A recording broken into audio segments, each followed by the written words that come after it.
ба вазороти корҳои дохилии Русия пешниҳод мекунанд. Сарҳадбонони ин кишвар метавонанд бидуни шарҳу ифшои сабаб ва дар ҳолате ки картаи шумо боз пул дошта боша.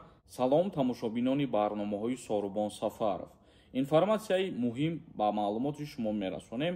ҳатман дар видео лайк гузоштана фаромӯш накунед. бародаро, касе ки мехоҳад бидонад ки регистратсияш оригиналай ё ки фалшивияй дар Россия, номери WhatsApp мебарад, бинависен, проверка мекунад, мега барои шумо. Навгонӣ барои муҳоҷирон дар Федератсияи Русия. чӣ тағйироту иловаҳои нав шид аз рӯзи 1 сентябр?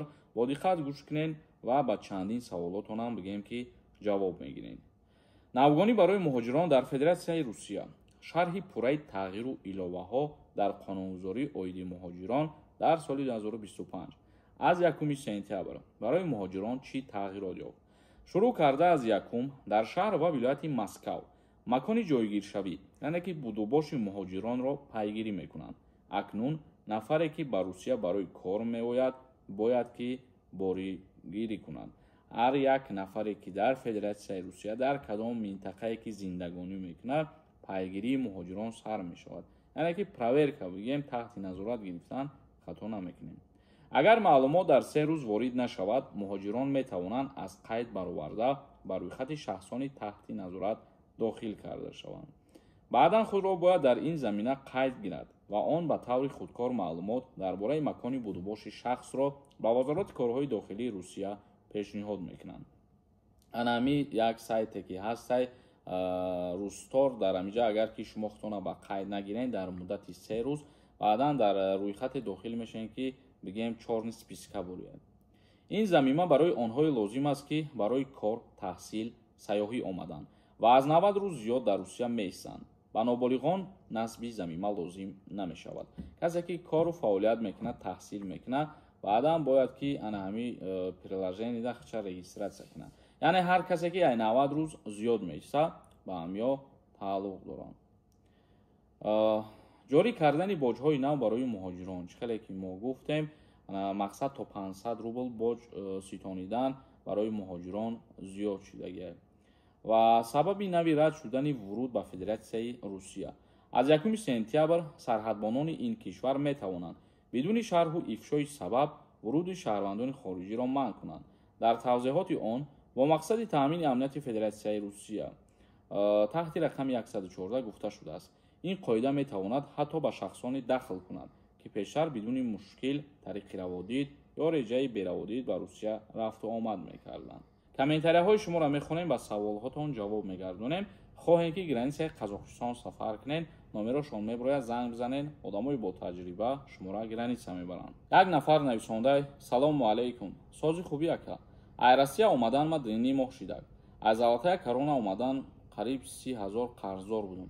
агар симкартара маҳкам карда бошанд, дар картам партон снимат мекарда бошанд, пешакӣ раҳмат, зинда бошӣ ака. бале, мешавад. вақте ки шумо агар номеритон маҳкамам шава, ҳамун картае ки истифода мебаред, ба ҳамун карта ягон бор қарз мақсад пагашени споридагӣ бошед, аллакай вай дар базаи воз сохранид меиста ва дар ҳолате ки картаи шумо боз пул дошта боша, дар ин ҳолат снимат мекунад қарзи бидара. як нафари дигар нависондай: салому алайкум акаи Сорубон, ман 2 фарзанд доштам. як тоаш бо амри Аллоҳ аз дунё гузашт. хизмати ҳарбӣ даъват мекунанд ё озод мемонанд?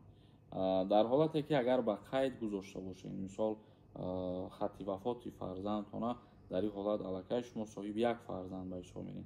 дар ҳолате ки ба қайд гузоштагӣ набошед, аз дунё гузаштани фарзандтона мақсад дар ягон ҷо барои ягон кор, дар ин ҳолат ҳамун қайд хеле ки 2 фарзанд буд, ҳамун хеле мемонад. як нафари дигар нависондай: салому алайкум акаи Сорубон, ҳамин баъди моҳи сентябр барем Россия, депортатсия мекунанд ё не? ҳозиражда дар Тоҷикистонем, пешакӣ раҳмат ака. ягон нарушение дошта бошӣ ё ягон қарз дошта бошӣ, баъди 10 сентябр уже рафта наметавонам, одамое ки проблема доштанд. як нафари дигар нависондай: салому алайкум акаи Сорубон, ҳамеша сарбаланд бошӣ. ман то моҳи декабр патент дорам. чӣ тавсия медиҳӣ? тамом нашида патент граница перескат кунем ки бозгашта кор кунем дар Москва. ҳамаи документҳоам 100%. ҳамаи документҳои шумо 100% боша, ҳамун як моҳ пеш аз буд шидани моҳлати патентон ё ки ягон рӯз як ҳафта ё 2 ҳафта пешакӣ граница перескат кунед барои хубии худтон ба хотире ки боз медонед сразу дар ҳол аз пайи ҳуҷҷатгузориҳотон мешавед. мақсад буд шававу баъд граница бигзаред и аллакай ба зарартон барое ки барои як рӯз ё 2 рӯз бепатент қарор доштани шумо метавонанд проблематон кунанд. нуралӣ нависонда: салом сорумон, созен хубен, як савол дорум. якта писара хизмат мебаранд, баъд чӣ документ кардан дар корай? барои якта писар якта писар ба хизмат даъват намешавад. шумо дар военкомати ноҳия худтона мерем ба қайд мегирем, паспорт, справкаи ҷои зист, ҳамин чизора.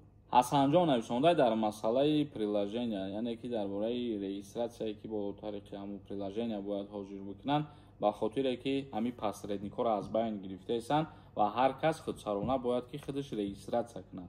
мисол дар ҷое ки шумо истиқомат мекунед, аз ҳамунҷа дар ҳамин приложения регистратсия мекунед, ба қайд мегиред ва ҳамира дар бораш гуфтае ки бифаҳмон камтар як рӯз дар дигар ҷо дар дигар ҷо бошед. мақсади гап регистратсия агар дар дигар ҷо боша, бо диққат гӯш кунед. хелай ина шумо дар Москва регистратсия доред ва питер меред, ҳамчун меҳмон дар уҷа истоданда ҳуқуқ доред. вале агар ки мисол як моҳ меси, як ним моҳ меси, 2 моҳ меси, аллакай иҷозат нест.